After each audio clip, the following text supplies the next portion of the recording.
Thank you. साथियों,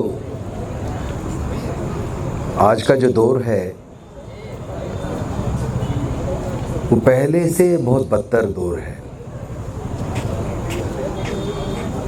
लेकिन ये हालात क्यों बने,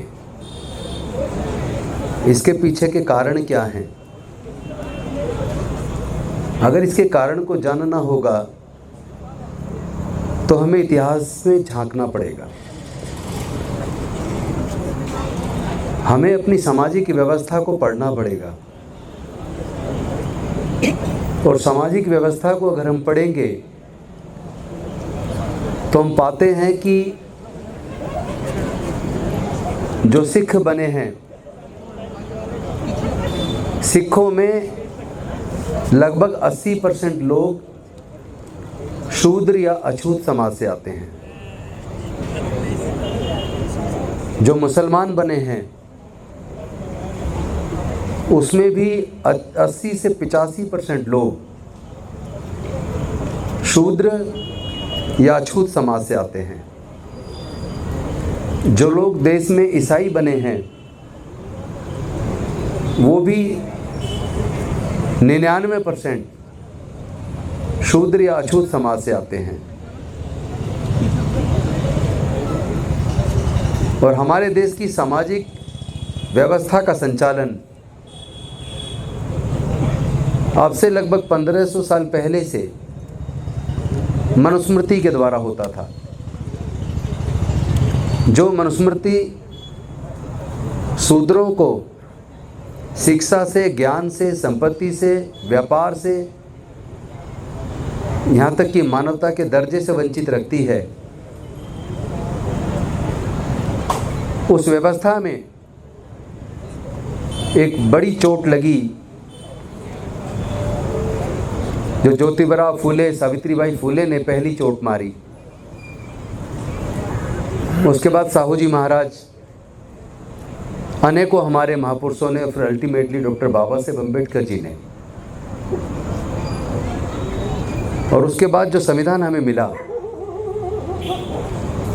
उस संविधान ने कानून की दृष्टि से सभी जाति धर्म के लोगों को समान कर दिया। भारत में हजारों जातियां हैं, अनेकों धर्म हैं, अनेकों संस्कृतियां हैं, अनेकों भाषाएं हैं, लेकिन एक चीज़ आप देखेंगे कि हर 50 किलोमीटर पर संस्कृति बदल जाती है, भाषा बदल जाती है। लेकिन पिछले लगभग 100 साल के इतिहास में जिन लोगों ने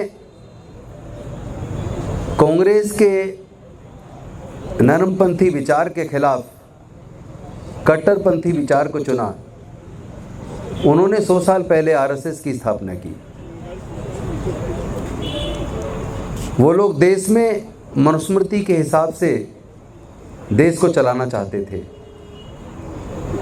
आप सबको याद होगा 1949 में जब डॉक्टर बाबा साहेब अम्बेडकर जी का बनाया संविधान लागू हुआ, तो संविधान की भी प्रतियां हिंदू महासभा ने, आरएसएस ने, जनसंघ ने जलाई। और जब doctor Baba Saheb Ambedkar Hindu code bill लाए, जिसमें महिलाओं को पति के मरने के बाद दूसरी शादी करने का अधिकार, अगर पत्नी को और बच्चों को पति छोड़ दे तो गुजारा भत्ता लेने का अधिकार, यदि पति जालिम और क्रूर है तो तलाक लेने का अधिकार, बच्चे नहीं होते तो बच्चे गोद लेने का अधिकार, और इसके साथ साथ पति और पिता की संपत्ति में अधिकार देने का जो Hindu code bill doctor Baba Saheb Ambedkar लाए। आप इतिहास को जरा खोजिए और आप देखिए कि उस हिंदू कोड बिल का विरोध करने वाले लोग कौन थे। हिंदू महासभा का नेतृत्व करके कृपात्री महाराज के नेतृत्व में जनसंघ के और बाकी चाहे कांग्रेस के भी रहे हों जो कट्टर हिंदूवादी लोग, आप ये मान लीजिए कि 95% सांसदों ने या संविधान सभा के सदस्यों ने उस वक्त ये कहा कि ये जो doctor Ambedkar Hindu code bill लाए हैं ये हिंदू धर्म पर हमला है। यानी वो धर्म जो महिलाओं को पुरुषों के बराबर देखना नहीं चाहता, वो धर्म जो महिलाओं के उत्पीड़न के खिलाफ महिला को तलाक का अधिकार नहीं देता, वो धर्म जो महिला को जवानी में पति मर जाए तो भी दूसरी शादी करने का अधिकार नहीं देता, उस धर्म में सुधार की प्रक्रिया के तहत doctor Baba Saheb Ambedkar Hindu code bill लाए थे। लेकिन उसका इतना विरोध हुआ कि हिंदू महासभा के कृपाति महाराज को समझाने के लिए डॉक्टर बाबा साहेब अम्बेडकर जी ने हिंदू कोड बिल को संस्कृत में ट्रांसलेट करके के छपवाया और जाके उनको उसकी प्रतियां दी कि आप इसको पढ़िए। ये हिंदू विरोधी नहीं बल्कि हिंदू में कुरीति को सुधारने का एक अवसर है। लेकिन उन्होंने एक नहीं सुनी। इतना विरोध हुआ कि 1952 के चुनाव की वजह से कि कहीं पूरा हिंदू समाज खिलाफ हो जाए, वोट ना मिले, उस वक्त कहीं ना कहीं पंडित जवाहरलाल नेहरू पीछे हट गए और डॉक्टर बाबा साहेब अम्बेडकर को लगाकर हम हिंदू महिलाओं को मैं एक कानून मंत्री के तौर पर अधिकार नहीं दिला सकता, तो मुझे कानून मंत्री रहने का कोई हक नहीं है। और उन्होंने कानून मंत्री के पद से त्यागपत्र दे दिया। लेकिन 1952 में चुनाव हुआ, फिर से सरकार नेहरू जी के नेतृत्व में मिली। नेहरू जी उदारवादी थे, सुधारवादी थे। फिर से बाबा साहेब अम्बेडकर उनसे मिले और अल्टीमेटली उन्होंने फिर हिंदू कोड बिल को 4 भागों में बांटकर Hindu marriage act, Hindu succession act, Hindu adoption and maintenance act, guardians and wards act, इस तरीके से हिंदू कोड बिल को लागू किया। लेकिन वो लोग जो गुरु गोलवलकर के बंच ऑफ थॉट के हिसाब से देश को चलाना चाहते थे, वो ये सब चीज़ें उनको रास नहीं आ रही थी। जो लोग 15-15, 18-18 घंटे काम करवाकर शूद्रों और अछूतों को घर का बचा हुआ खाना देते थे, पैसे नहीं देते थे, वो लोग जिनके घरों के सामने से अछूत तो छोड़िए, शूद्र भी चप्पल पहन के नहीं गुजर सकते थे, इस संविधान ने उनको कहीं ना कहीं पढ़ने का और आगे बढ़ने का रास्ता दिया। और उसका परिणाम ये हुआ, उन वर्गों से बच्चों ने पढ़ाई लिखाई की, लोग आगे बढ़े, शिक्षा के क्षेत्र में भी बढ़े और रिजर्वेशन की वजह से नौकरी में भी बढ़े, कहीं ना कहीं समकक्ष आके खड़े हुए। तो उनको ये बात डाइजेस्ट नहीं हो रही थी कि आज एक मजदूर, एक दलित, एक आदिवासी, एक पिछड़े वर्ग का व्यक्ति, एक शूद्र समाज का व्यक्ति, एक अछूत काम के बदले में पैसे मांग रहा है और 8 घंटे से ज़्यादा काम करने पे ओवर टाइम मांग रहा है। तो उसको इस बात का दर्द हो रहा है कि जो व्यक्ति कभी काम के बदले में पैसे नहीं मांगता था, 12-12, 15-15 घंटे उनके यहाँ बंधुआ मजदूर की तरह काम करता था, आज उसके अंदर बोलने की ताकत कहाँ से आ गई। तो उसको समझ आया ये ताकत जब से इनके पढ़ने के रास्ते खुले हैं, पढ़ने से इनको ज्ञान आ गया, पढ़ने से ज्ञान आया, ज्ञान से सोचने समझने की शक्ति आई, अच्छे बुरे में अंतर करना आया। और जो इनको थोड़ी बहुत नौकरियां मिली या मिनिमम वेजेज एक्ट लागू हुआ, पेमेंट ऑफ वेजेज एक्ट लागू हुआ, काम के घंटे निर्धारित हुए, तो जितनी भी सुधारवादी नीतियां बनी 1942 में, आपको पता होगा, जो महिलाओं के लिए, प्रसव के लिए मैटरनिटी लीव बेनिफिट एक्ट बना, मिनिमम वेजेज एक्ट बना, पेमेंट ऑफ वेजेज एक्ट बना, काफ़ी सोशल सिक्योरिटी के कानून आए, एग्रीकल्चर में सुधार के कानून आए, सिंचाई में सुधार के कानून आए। और ये सब तब आए जब डॉक्टर अंबेडकर 1942 में ब्रिटिश वाइसराय की काउंसिल में लेबर मेंबर थे। लेबर मेंबर मतलब आज के हिसाब से लेबर मिनिस्टर। तो एक व्यक्ति ने 1942 से 46 तक ब्रिटिश वाइसराय की एग्जीक्यूटिव काउंसिल में लेबर मेंबर रहते हुए इतने सुधार किए, और फिर जब वो कानून मंत्री बने तो हिंदू कोड बिल के माध्यम से फिर एक और हमला। तो उस समाज को और उस समाज के जो कर्णधार थे, जो अपने आप को धर्मगुरु के रूप में मानते थे, उनको ये बात डाइजेस्ट नहीं हो रही थी। लेकिन धीरे धीरे देश आगे बढ़ा, सुधार हुआ। और फिर वो समय भी आया जब आरएसएस ने सपने देखने शुरू कर दिए कि जब हमारे 100 साल होंगे, 100वें साल पे हम भारत को हिंदू राष्ट्र बनाएंगे। और ये संविधान जो हमारी इच्छा के बिना, हमारी इच्छा के खिलाफ लागू हुआ है, हम इसको ख़त्म करके वापस मनुस्मृति लाएंगे। क्योंकि आज़ादी के 52 साल तक उस संगठन ने अपने यहाँ तिरंगा नहीं लहराया। किस हद तक तिरंगे से नफरत, किस हद तक इस संविधान से नफरत, कि उन्होंने इस संविधान की प्रतियां 1949 में जलाई, बाबा साहेब के और नेहरू जी के पुतले जलाए। अब सोचो कब से वो लोग ये सपना देख रहे थे कि हम 100 साल हमारे होंगे और हम इस संविधान को भी बदलेंगे और हिंदू राष्ट्र बनाएंगे। इसकी तैयारी कब से उन्होंने शुरू की। और अगर आप नज़दीकी से देखें तो अब से लगभग 15-16 साल पहले ये नफ़रत का दौर बढ़ना शुरू हुआ। और ये इस हद तक बढ़ना शुरू हुआ कि यूपीए के लास्ट के जो 5 साल का कार्यकाल है उसमें ही आप देखेंगे तो बहुत सारी घटनाएं तेज़ी से बढ़ी हैं। चाहे गाय के मांस के नाम पर, गाय कटने के नाम पर, ये घटनाएं होना बहुत तेज हो गई। कहीं किसी मुस्लिम को मार रहे हैं, कहीं दाढ़ी नोच रहे हैं। ये घटनाएं बीजेपी के सत्ता में आने के बाद शुरू नहीं हुई हैं। ये सत्ता में आने से पहले एक माहौल बनाना 2010 के आसपास ही शुरू हो गया। और उसके बाद आप देखेंगे एक ऐसा माहौल आया 2010-11 के आसपास, जिसमें पूरे देश को एक सपना दिखाया। और सपना ये दिखाया कि देश में भ्रष्टाचार बढ़ गया है, काला धन विदेश में बढ़ गया है, लोकपाल लाना है। जिन लोगों ने वो आंदोलन चलाया, उन लोगों ने उस आंदोलन को पूरे 24 घंटे टीवी पे दिखाने वाले कौन लोग थे।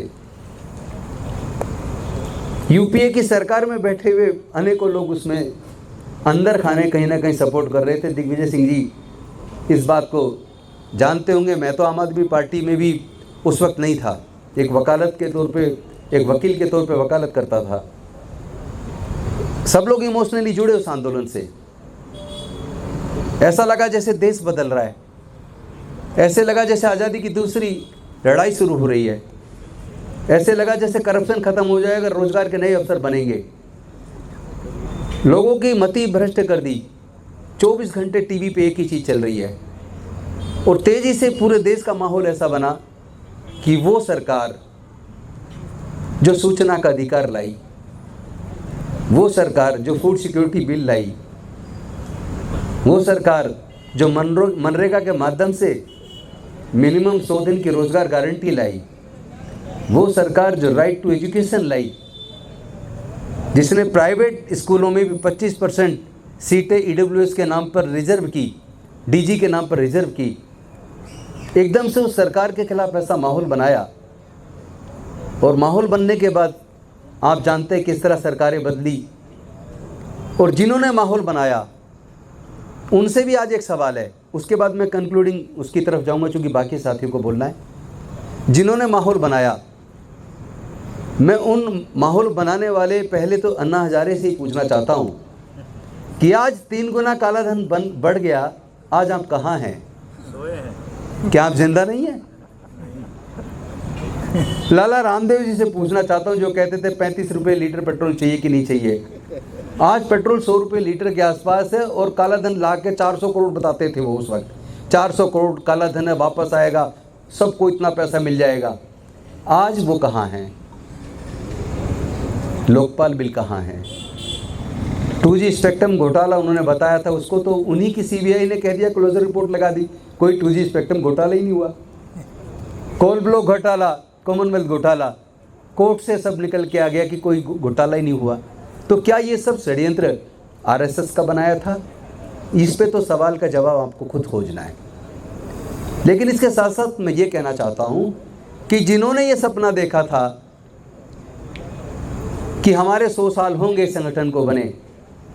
उस संगठन जिसके बारे में भी आपने देखा कल से वो न्यूज़ पूरी दुनिया के सामने है कि आरएसएस से जुड़े एक आईटी के एक इंजीनियर उन्होंने सुसाइड कर लिया, चूँकि 3-4 साल की उम्र से वो आरएसएस कैंप में जाते थे और कैंप में उनके साथ बलात्कार हुआ, लगातार सालों साल हुआ। वो सदमे में था।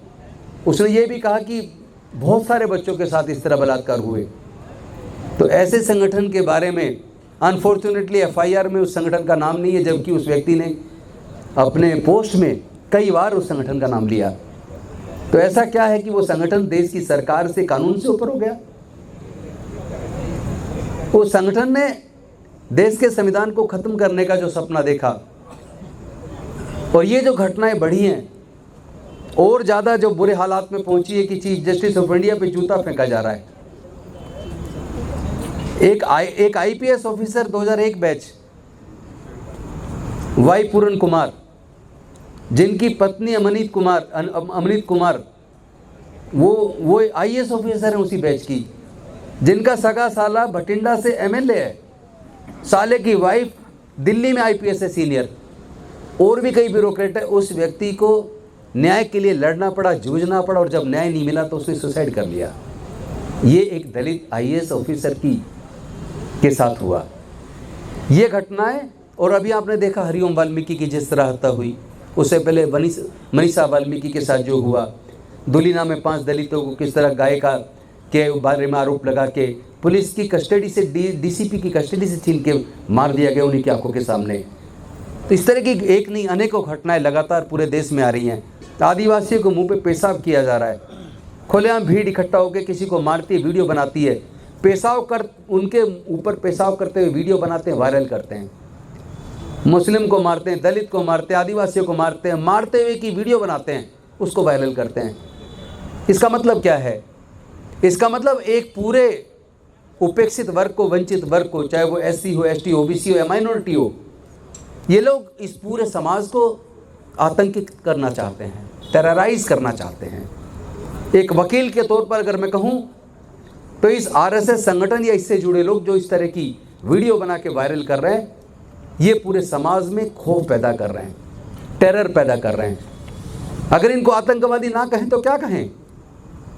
जो खुलेआम देश के संविधान पर हमला करते हैं, ये हमला चीफ जस्टिस ऑफ इंडिया पे नहीं है, ये एक व्यक्ति पे हमला नहीं है, ये वॉर अगेंस्ट कम्युनिटी है, ये वॉर अगेंस्ट स्टेट है। ये हमला देश के संविधान के ऊपर है, ये हमला भारत के हर उस नागरिक पर है जो मानवता पसंद है और संविधान में भरोसा करता है। तो इस तरह की सारी घटनाएं अगर कैलकुलेट करके इकट्ठा रूप में आप देखें तो ये कहीं ना कहीं खींच भी है। खींच इस बात की है कि जो उनका सपना था 400 पार लाएंगे और संविधान बदल देंगे, हिंदू राष्ट्र घोषित कर देंगे 100 साल आरएसएस के होने पे, वो ना हो सका। आप सब ने उसको रोक दिया। संविधान की जीत हुई, मानवता की जीत हुई। उस खींच में अब वो सुप्रीम कोर्ट पे भी हमले कर रहे हैं, और उसमें हमला करने में सहारा भी किसका ले रहे हैं? भगवान का सहारा ले रहे हैं कि अरे भगवान ने कहा कि तुम चैन से कैसे सो रहे हो। तो मैं पूछना चाहता हूँ, ये भगवान दलित, पिछड़े, आदिवासी और वंचित वर्गों के खिलाफ क्यों है? भगवान इतना कमजोर हो गया क्या कि किसी की एक टिप्पणी मात्र पर वो परेशान हो जाता है? इसमें भी सोचना पड़ेगा कि कहीं ऐसा तो नहीं है भगवान को भी ये लोग बदनाम कर रहे हैं। और जब आप किसी की दाढ़ी नोचते हो, टोपी उतारते हो, पीटते हो और कहते हो बोल जय श्री राम, कोई जय भीम बोल रहा है उसको पीटते हो और कहते हो बोल जय श्री राम, क्या आपने जय श्री राम को के नारे को भी एक आतंक का पर्याय बना दिया? और बनाने के बाद कोई हिंदू संगठन, आरएसएस, बीजेपी, बजरंग दल, विश्व हिंदू परिषद वगैरह वगैरह, ये लोग क्यों नहीं बोलते कि तुम तो राम को भी बदनाम कर रहे हो? राम का नाम लेके किसी पे हमला करना और उसको पीट के कहना बोल जय श्री राम, इसका मतलब क्या है? इसका मतलब आप सबको समझना पड़ेगा, निकालना पड़ेगा। ये देश जो विविधताओं से बना देश है, जिसमें अनेकों हजारों जातियाँ, अनेकों धर्म, अनेकों भाषाएं, अनेकों संस्कृतियाँ हैं, उसको वैसे एकजुट रखना मुश्किल था। आज़ादी से पहले तो 562 रियासतों में बटा था भारत। उसको कैसे, कितना मुश्किल था, कितने मुश्किल से पूरे दुनिया के संविधान को पढ़ के डॉक्टर बाबा साहेब अम्बेडकर जी ने ऐसा संविधान दिया जिसने सबको जोड़ दिया। लेकिन ये बात भारत को जुड़ने की, भारत की प्रगति की, तरक्की की बात इनको हजम नहीं हो रही है, क्योंकि गरीब परिवार से बच्चे पढ़ लिख के आगे बढ़े हैं। गरीब परिवारों से निकल कर बच्चे जज, engineer, doctor, collector, scientist, professor बने हैं। उनको डाइजेस्ट नहीं हो रहा है। उनको ये दर्द है कि जो हमारे सामने कभी बोल नहीं सकता था, चप्पल पहन के घर के आगे से नहीं निकल सकता था, आज वो हमारे सामने साथ में बैठा है कुर्सी पे या हमारे ऊपर बोझ बन के आ गया है। उनको डाइजेस्ट नहीं होता। मुझे आज भी याद आती है, अभी दिल्ली की सरकार में एक एडिशनल चीफ सेक्रेटरी थे, उससे पहले वो प्रिंसिपल सेक्रेटरी थे, मेरे विभाग भी उनके पास था। तो वो अहीर समाज से थे, नाम भी बता देता हूँ, राजीव यदुवंशी। वे प्रिंसिपल सेक्रेटरी अर्बन डेवलपमेंट थे। मैं मिनिस्टर था, मेरे पास आए तो बातचीत हमारी आपस में हो रही थी। उन्होंने कहा कि एक बार मेरे चपड़ासी ने मेरे क्लर्क से कहा कि अब ये हीरी का बच्चा हमारे बॉस बनेगा। हीरी, अहीर, ओबीसी है और उनकी मनुस्मृति के हिसाब से शूद्र है। तो आईएएस बन गया। उस अहीर के बारे में, यादव समाज के बारे में ये सोच उस चपड़ासी की है, एक आईएएस के बारे में।